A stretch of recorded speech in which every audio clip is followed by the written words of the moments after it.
Greetings to all. This is Priyanka from Vallavar Vasagar Vattam. So இன்றைக்கி என்ன பார்க்க போகிறோம், இந்த வீடியோவில் என்ன டாபிக் பற்றி பார்க்க போகிறோம் அப்படின்னா, theory of tragedy and its elements by Aristotle. So Aristotle பற்றி தான் ஒரு சில விஷயங்கள் வந்து நம்ம பார்க்க போகிறோம். ஸோ அரிஸ்டாட்டில் வந்து நமக்கு எல்லாத்துக்குமே தெரியும். ஸோ பிளாட்டோவோட ஸ்டூடெண்ட் வந்து அரிஸ்டாட்டில். ஸோ அரிஸ்டாட்டிலோட ஸ்டூடெண்ட் வந்து அலெக்சாண்டர் த கிரேட். இதை பற்றி நமக்கு ஃபுல் அண்ட் ஃபுல் ஓரளவுக்கு நமக்கு டீட்டெயிலாகவே தெரியும். ஸோ ஃபார் பிஜிடிஆர்பி இங்கிலீஷ்க்கு வந்து பார்த்திங்கன்னா இந்த 10th யூனிட் அப்படின்றது கொஞ்சம் டிஃபிகல்ட்டான ஒரு டாபிக். ஸோ அதை பற்றி தான் நம்ம இனி வர வீடியோஸில் எல்லாமே பார்க்க போகிறோம். So 10th unit full and full நம்ம வந்து கவர் பண்ண போகிறோம். ஸோ இந்த வீடியோவில் வந்து பார்த்திங்கன்னா அரிஸ்டாட்டில் வந்து ட்ராஜடி பற்றி என்னென்ன விஷயங்கள் வந்து சொல்ல வராரு. ஏன்னா ட்ராஜடி அப்படின்ற ஒரு விஷயம் வந்து பார்த்திங்கன்னா அரிஸ்டாட்டில் தான் வந்து ஒரு 6 எலிமெண்ட்ஸாக வந்து நமக்கு பிரித்து கொடுத்துருப்பாங்க. ஸோ பிளாட்டோ அப்படின்னாலே full and full poetry side தான் போவார்.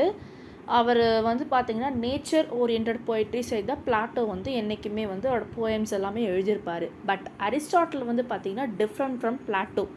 ஸோ அரிஸ்டாட்டில் வந்து full and full tragedy side and imagination orient. So அரிஸ்டாட்டிலுக்கு வந்து எந்த ஒரு விஷயம் எழுதினாலும் ஒரு இமேஜினேஷன் மோட்டிவாக தான் எழுதணும் அப்படின்ற ஒரு கான்செப்ட் தான் நம்ம அரிஸ்டாட்டில் வந்து அவரோட கான்செப்ட் வந்து இது வரைக்கும் லிட்ரேச்சரில் வந்து அப்பியர் ஆயிருக்கு அப்படின்றது சொல்லலாம். ஃபஸ்ட்டு நம்ம டீட்டெயில்டாக பார்க்கலாம். அரிஸ்டாட்டில் வந்து ட்ராஜடி பற்றி என்னென்ன விஷயங்கள் சொல்ல வராரு அப்படின்றது பார்க்கலாம். Aristotle's theory of tragedy is a framework for analyzing tragic literature and drama. According to Aristotle, a tragedy is an imitation of an action that is serious, complete, and of a certain magnitude. So அரிஸ்டாட்டிலோட theory வந்து பார்த்திங்கன்னா tragedy படி ஒரு லிட்ரேச்சரோ ஒரு ட்ராமாவோ வந்து பார்த்திங்கன்னா full and full tragedy டைப்பாக இருக்கணும் அப்படிங்கிறது சொல்ல வராரு. And also according to Aristotle, so அரிஸ்டாட்டிலோட தீம் என்னன்னா ட்ராஜடி அப்படின்னா it is a imitation of an action. So ஆக்ஷனை வந்து இமிட்டேஷன் பண்ணுறதும் அதுவும் சீரியஸாகவும் அண்ட் கம்ப்ளீட்டாகவும் அண்ட் சர்டன் மேக்னிட்யூடோடு இருக்கணும் அப்படின்ற மாதிரி நம்ம அரிஸ்டாட்டில் வந்து தெளிவாக வந்து நமக்கு எக்ஸ்பிளைன் பண்ணியிருக்காரு. நெக்ஸ்ட்டு வந்து பார்த்திங்கன்னா in language embellished with each kind of artistic ornament by means of a dramatic representation, not narration, and accomplishing by means of pity and fear the catharsis of such emotions. Actually tragedy அப்படிங்கிறது it is an artistic ornament அப்படிங்கிறது சொல்கிறாரு. and it is also a dramatic representation and not a narration. So narration வழியாக வராது, ஒரு dramatic representation வழியாக தான் tragedy வரும் அப்படிங்கிறத சொல்லியிருக்காங்க. ஃபார் எக்ஸாம்பிள் பிட்டி, ஸோ பாவமாக வந்து ஒரு சில விஷயங்கள் நம்ம எக்ஸ்ப்ளோர் பண்ணுறது, அண்ட் ஃபியர் பயத்தோட ஒரு சில விஷயங்கள் எக்ஸ்ப்ளோர் பண்ணுறது, and also such emotions. So ஒரு சில எமோஷன்ஸ்லாம் இருக்குது பார்த்திங்களா, அதெல்லாம் ட்ராஜடி வழியாக நம்ம வெளிக்கொண்டு வரலாம் அப்படிங்கிறது தான் அரிஸ்டாட்டிலோட ஒரே மோட்டோ. ஸோ அரிஸ்டாட்டில் வந்து பார்த்திங்கன்னா 6 எலிமெண்ட்ஸ். ஸோ ட்ராஜடி பற்றி ஒரு 6 கீ எலிமெண்ட்ஸ் வந்து நமக்கு என்னென்னு கொடுத்துருக்காரு. So first is plot.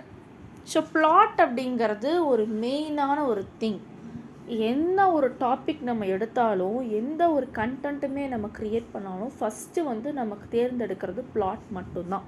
So plot அப்படிங்கிறது ட்ராஜடியோட முக்கியமான எலிமெண்ட்டாக இருக்குது. It should be unified and having a beginning, middle and end. So பிளாட்டோட பிகினிங்கும் மிடிலும் எண்டும். ஒரு கதைக்கு வந்து பார்த்திங்கன்னா பிகினிங் இருக்கணும், மிடில் இருக்கணும், எண்டு இருக்கணும். அதே மாதிரி தான் பிளாட்டுக்கும் முக்கியமான பிகினிங், மிடில், எண்டு இருக்கணும் அப்படின்றது சொல்லியிருக்காரு. The plot should also be complex and show a cause and effect relationship between the events that occur. So plot அப்படிங்கிறது ஒரு காம்ப்ளெக்ஸாக இருக்கணும். அண்ட் ஆல்சோ பார்த்திங்கன்னா ஒரு ரிலேஷன்ஷிப் இருக்கணும். பிளாட் அப்படிங்கிறது ஒரு நல்ல எஃபெக்டான ரிலேஷன்ஷிப்பாக இருக்கணும். அண்ட் ஆல்சோ அதுக்கு தகுந்த மாதிரி ஈவெண்ட்ஸ் வந்து அப்பியராக இருக்கணும் அப்படிங்கிறது சொல்கிறாங்க. இதுதான் வந்து பிளாட். அரிஸ்டாட்டில் சொன்ன ஃபர்ஸ்ட் எலிமெண்ட் என்னன்னா பிளாட் அப்படிங்கிறது நல்லா தெளிவாக ஞாபகம் வச்சுக்கணும். Second, character. ஸோ ஒரு கதையில் வந்து பார்த்திங்கன்னா கேரக்டர்ஸ் அப்படிங்கிறது ரொம்ப ரொம்ப ரொம்ப இம்பார்ட்டண்டான ஒரு விஷயம். ஸோ கேரக்டர் வந்து பார்த்திங்கன்னா எதை பற்றி பேசப்படுதுன்னு பார்க்கலாம். The character as a tragedy should be believable and have a tragic flaw or hamartia. So ஒரு கேரக்டர் பற்றி பேசப்படுதுன்னா நம்ம பிலீவ் பண்ணணும். இந்த கேரக்டர் வந்து இப்படி தான் வந்து இருக்குமா. ஒரு hero, for example hero heroine கேரக்டர்னு இருக்குன்னு வச்சுக்கோங்க. ஒரு ஹீரோ, ஸோ ஹீரோ அப்படின்னாலே அவங்களோட அப்பியரன்ஸ் எப்படி இருக்கும், நல்லா குட் லுக்கிங்காக இருக்கும், நெக்ஸ்ட் வந்து பார்த்திங்கன்னா ட்ரெஸ்ஸிங் சென்ஸு, நெக்ஸ்ட்டு வந்து பார்த்திங்கன்னா ஃபைட்டிங் சென்ஸு, இதுதான் வந்து அப்புறம் இந்த லவ் சீன்ஸ் இதெல்லாமே ஹீரோஸ்க்கு இருக்கும். அதே மாதிரி ஹீரோயின் மட்டும் வந்து பார்த்திங்கன்னா ஒன்று ரிச்சாக இருப்பாங்க இல்லை புவராக இருப்பாங்க. ட்ரெஸ்ஸிங் சென்ஸு லவ்வபிள் ஆனவங்க, ரொம்ப சாமிங்காக இருப்பாங்க. ஸோ ஒவ்வொரு கேரக்டர்ஸுமே வந்து பார்த்திங்கன்னா நம்ம பிலீவபிளாக எடுக்கணும் அப்படிங்கிறது சொல்லியிருக்காரு. The flaw should be a character trait that leads to the characters downfall. So ஒவ்வொரு கேரக்டர்ஸுமே வந்து பார்த்திங்கன்னா ஹை பிக்காகவே இருக்கா அப்படின்றதுலாம் கிடையாது. ஒவ்வொன்றும் டவுன்ஃபாலாகவும் இருக்கும், ஒவ்வொன்றும் ஹையாகவும் இருக்கும். So second thing is character. So first plot பார்த்துட்டு second character, third one is thought. So thought அப்படின்னா வந்து பார்த்திங்கன்னா ஒரு ஸ்டோரி இருக்குது அப்படின்னா நம்ம வந்து திங்க் பண்ணி தான் அதை நம்ம எக்ஸ்ப்ளோர் பண்ணுவோம். ஓகேங்களா? இப்போ ஒரு ஸ்டோரி நம்ம எழுதுகிறோம் அப்படின்னா நம்ம திங்க் பண்ணுவோம், இந்த மாதிரி ஸ்டோரி எழுதலாமான்னு திங்க் பண்ணிட்டு தான் அந்த இதை ஒர்க்கை வந்து நம்ம எக்ஸ்ப்ளோர் பண்ணுவோம். அதுதான் வந்து தாட் அப்படிங்கிறத சொல்லியிருக்காரு. ஸோ பார்க்கலாம். The thought elements refers to the ideas or themes explore the tragedy. So நம்மளோட ஐடியாஸ், நம்மளோட தீம்ஸை வந்து எக்ஸ்ப்ளோர் பண்ணுறதுல ட்ராஜடியில் இருக்கும் அப்படிங்கிறத சொல்லியிருக்காங்க. The ideas should be universal and of great importance to human condition. So idea வந்து பார்த்திங்கன்னா ஒரு யூனிவர்சல் ரீதியாக இருக்கணும் அண்டு முக்கியத்துவம் கொடுக்கணும் அப்படிங்கிறது சொல்லியிருக்காரு. ஹியூமன் கண்டிஷன்ஸுக்கு முக்கியத்துவம் கொடுத்து தான் நம்ம தாட்டை வந்து பேசப்படும் அப்படிங்கிறது சொல்லியிருக்காங்க. This is the third type. Fourth type is diction. So diction அப்படின்னாலே உங்களுக்கு தெரியும், it is a wordings. So diction of a tragedy should be appropriate to the characters இந்த சிச்சுவேஷன். ஸோ கரெக்டான சிச்சுவேஷன், கரெக்டான கேரக்டர்ஸ்க்கு வந்து நம்ம டிக்ஷன் கொடுக்கறது ரொம்ப நல்லது. It should be poetic and use metaphors, simile and other figures of speech. So diction அப்படிங்கிறது not only in tragedy, poetic லைன்லேயும் நம்ம வந்து டிக்ஷன் வந்து யூஸ் பண்ணுறோம். For metaphors, similes, personification and other figure of ஸ்பீச்சுக்கு நம்ம டிக்ஷன் வந்து கண்டிப்பாக யூஸ் பண்ணி தான் ஆகணும். Next spectacle. ஸோ ஸ்பெக்டக்கிள் அப்படிங்கிறது பார்த்திங்கன்னா it's a scenery type. So for example super natural elements type அப்படின்ற மாதிரி நம்ம ஸ்பெக்டக்கிள் அப்படின்றது சொல்லலாம். The spectacle refers to the visual aspect of the tragedy, such as scenery, costumes, and special effects. So special effects is nothing but ghost entry, இல்லை வந்து பார்த்தீங்கன்னா light settings, chorus, musics, இது எல்லாமே ஸ்பெக்டக்கிள் கூட அடங்கும் அப்படின்றது சொல்லலாம். இதெல்லாம் ட்ராஜடியில் வந்து முக்கியமான விஷயங்கள்னு சொல்லலாம். While Aristotle considered this to be the least important element, is it still an important part of the overall experience of the tragedy? So ட்ராஜடிலே வந்து பார்த்திங்கன்னா முக்கியத்துவம் வாய்ந்தது ஸ்பெக்டக்கிளும் அப்படின்றது சொல்லலாம். ஏன்னா ஸ்பெக்டக்கிள் அப்படின்றது என்ன தான் வந்து ஒரு சீக்வன்ஸ், என்ன தான் ஒரு ஃபிலிம் வந்து போயிட்டு இருந்தாலுமே நமக்கு வந்து கண்டிப்பாக ஒரு மியூசிக், ஒரு கோரஸ், ஏதாவது ஒரு சவுண்ட் எஃபெக்ட்ஸ் அப்படிங்கிறது கண்டிப்பாக நமக்கு தேவைப்படும். அந்த சவுண்ட் எஃபெக்ட் தான் அது ஸ்பெக்டக்கிள் அப்படின்னு சொல்லலாம். Next melody. Final is melody. So melody is a type of a music. இப்போ ஒரு ட்ராமா எது இருந்தாலுமே சரி, ஒரு மியூசிக், ஒரு சாங் இருந்தால் தான் அந்த படமே வந்து ஃபுல்ஃபில் ஆகும். அதே மாதிரி தான் melody. A melody element refers to the music or a sound effects used in the tragedy. So ட்ராஜடியில் யூஸ் பண்ணுற சவுண்ட் எஃபெக்ட்ஸும் மியூசிக்கும் தான். Again, Aristotle considered that this to be the least important element, but it can still enhance the overall experience of the tragedy. So ட்ராஜடிலே வந்து பார்த்திங்கன்னா மெலோடியும் ரொம்ப இம்பார்ட்டண்டான ரோல் ப்ளே ஆகிட்டுருக்கு அப்படின்றது சொல்லலாம்.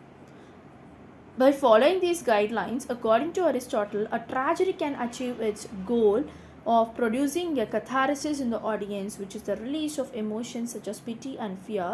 This catharsis is achieved when the audience identifies with the tragic hero and feels a sense of emotional release when the hero meets his or her downfall. Actually, tragedy அப்படிங்கிறது வந்து பார்த்திங்கன்னா இந்த 6 elements சேர்ந்தது தான் வந்து ட்ராஜடி.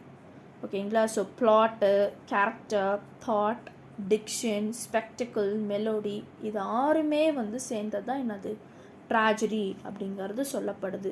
இந்த 6 இருந்தால் மட்டும்தான் நம்ம எந்த ட்ராமாவாகட்டும், எந்த ஸ்டேஜ் பிளே ஆகட்டும், எந்த ஒரு மூவி ஆகட்டும், இது 6 இருந்தால் மட்டும்தான் என்னாகும், ஒரு சக்ஸஸ்ஃபுல்லான ஒரு பிளேவாக வந்து ரன் ஆகும் அப்படிங்கிறது அரிஸ்டாட்டில் வந்து பார்த்திங்கன்னா நமக்கு அந்த என்ன சொல்கிறது பழைய செஞ்சுரிஸ்லேயே வந்து நமக்கு அரிஸ்டாட்டில் வந்து கிளியர் கட்டாக வந்து 6 எலிமெண்ட்ஸ் உள்ள ட்ராஜடி அப்படின்றது கொடுத்துட்டாங்க.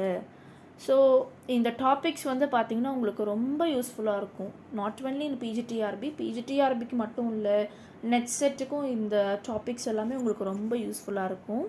ஸோ இதை வந்து கோ த்ரூ பண்ணுங்கள். உங்களுக்கு கண்டிப்பாக இந்த வீடியோ பிடிச்சிருக்குன்னு நான் நம்புகிறேன். இனி வர ரெகுலராக உங்களுக்கு வீடியோஸ் வந்துக்கிட்டே இருக்கும். ஸோ உங்களுக்கு ஃபுல் அண்ட் ஃபுல் பிஜிடிஆர்பி எக்ஸாம்ஸ்க்கு ஓரியன்டாகவே உங்களுக்கு நான் ஃபுல் அண்ட் ஃபுல் வீடியோஸ் வந்து அப்லோட் பண்ணுவேன். ஸோ மறக்காமல் வந்து சேனலை வந்து சப்ஸ்கிரைப் பண்ணிக்கோங்க. ஸோ சப்ஸ்கிரைப் பண்ணால் மட்டும்தான் உங்களுக்கு ரெகுலராக வந்து கிளாஸஸ் ரெகுலராக வந்து வீடியோஸ் வந்து அப்லோட் ஆகிறது உங்களுக்கு வந்து நீங்கள் அப்சர்வ் பண்ணிக்க முடியும். ஸோ பிஜிடிஆர்பி இங்கிலீஷ்க்கு வந்து பார்த்திங்கன்னா இப்போ அட்மிஷன்ஸ் இன்னும் போயிட்டுருக்கு. ஸோ நீங்கள் ஜாயின் பண்ணுறது தான் நான் என்னோடய நம்பர் வந்து தரேன், 8056713273. அந்த நம்பருக்கு வந்து காண்டாக்ட் பண்ணி நீங்கள் கிளாஸ் அப்சர்வ் பண்ணி நீங்கள் கிளாஸ் ஜாயின் பண்ணிக்கலாம். தேங்க்யூ.